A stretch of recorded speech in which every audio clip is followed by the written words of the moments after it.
Unë kështu në aspektin shpirtënor, një time nuk kam qenë asnjëherë më i përmbushur se sa kur e kam marrë pozitën e kryetarit të kryeqytetit, edhe kam filluar me i shërby popullit tem. Kështu drejt për drejt.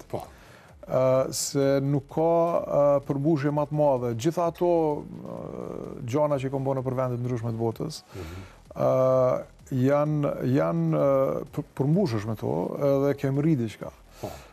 Mirë po janë relativisht të lehta në relacion me vështirësitë që i ke këtu në Prishtinë për shembull si kryetari i kryeqytetit apo me administratën e kryeqytetit, me aty ku jemi ne si shoqëni për me shty proceset përpara. Pra, mundësitë janë shumë të mëdha në aspektin vendimmarrës, përgjegjësitë edhe më të mëdha në aspektin vendimmarrës, mundësitë shumë të vogla, sepse ke ashtu duket që ligjet janë të krijuar me këtu me koqit, mos më ndal. Po jo vetëm ligjet, po edhe partitë politike, edhe politikantë.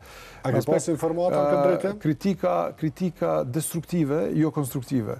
Po unë mendoj që kjo është edhe një ashtu mision shtesi imi që kam pas misionin atëherë për me qitë pa Prishtinën, Kosovën për të mirë në aspektin e projekteve.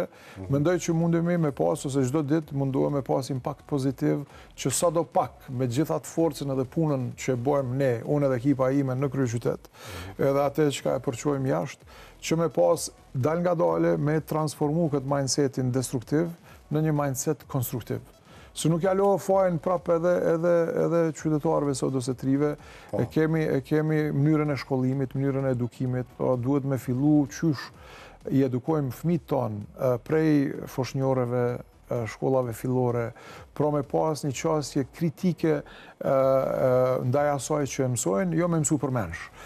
Sepse kur mëson përmensh, nuk e ngrit vetbesimin, e ngrit egon, ndërsa kur e ke një qasje kritike edhe ballafaqohesh edhe me mendimin e tjetrit, nuk e merr personale, po e merr konstruktive, mësohesh në mënyrë ekipore me punu me njerëz tjerë, me marrë mendimin e njëri tjetrit, pa e marrë personale, atëherë mundemi me u zhvillu edhe personalisht shumë a shumë, po edhe si shoqëri shumë a shumë.